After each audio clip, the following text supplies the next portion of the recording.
Hinagupit ng malalakas na hangin at ulan ang Isabela sa kasagsagan ng bagyong Nika. Nilipad ang bubong ng ilang gusali habang nakataas doon ang Tropical Cyclone Wind Signal number 4. Daang-daang residente ang inilikas. Mula sa Santiago City, live na nakatutok si James Agustin. James? Mel, buong maghapon naranasan yung hagupit ng bagyong Nika dito sa lalawigan ng Isabela. Pinakamalakas po yung buhos ng ulan at hangin kaninang bago magtanghali at kabilang dun sa nilipad yung mga yero, itong hilera ng mga tindahan ng buko sa gilid ng National Highway dito sa Santiago City.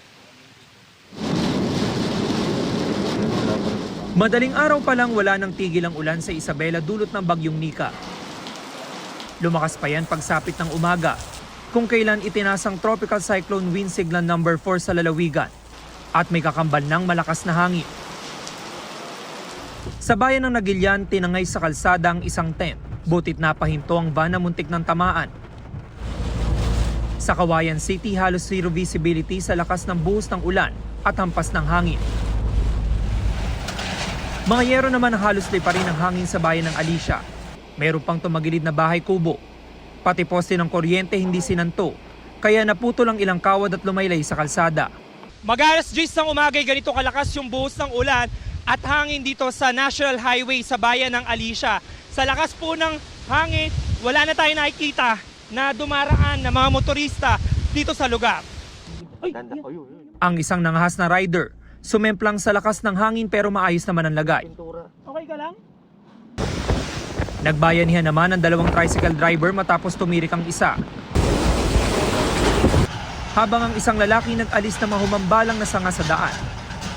Sa bayan ng Etiague, bahagyang umangat ang bubong sa harap ng Emergency Operations Center ng MDRRMO sa lakas ng hangin. Ang katabi nitong peryahan na apektuhan din. Dumayo pa naman sila mula Pangasinan para kahit papaano kumita sa fiesta. Lakas ng hangin, nasira yung mga hanap buhay namin. Sa isang covered court, naglagay muna ng mga modular tent para sa mga lumikas na umabot na sa mahigit 500 individual kaninang tanghali. Yung bahay namin lumipad yung yero, tapos nadaganan ng kahoy, kaya lumikas kami. Nagmistulang ilog naman ang bahagi ng Barangay Nara. Hindi na rin madaanan ng Nara Bridge kaya isolated ang 8 barangay. Nakapag-deploy naman na po kami ng manpower and then preposition po ng mga goods doon po sa mga ina-expect namin na ma-isolate. Katulad po nung Riverside region namin at saka nung Forest region. Rumaragasa rin ng tubig sa umapaw na pinakanawan de Tumawini River sa Antagan. Ayon sa uploader ng video, patuloy ang malakas na pag-ulan sa kanilang lugar at nagkaroon na rin ng brownout. Naka-red alert pa rin ang PDRRMC. Mahigpit na ipinatutupad ang liquor ban at bawal ding maglangoy, maglayag at mangisda. Kagabi pang naglikas ng mga nasa baybayin dahil sa banta ng storm surge.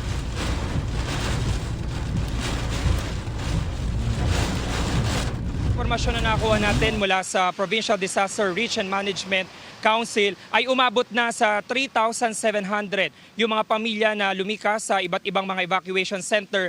Dito po yan sa buong lalawigan ng Isabela. Katumbas po yan na mahigit sa 11,500 na individual.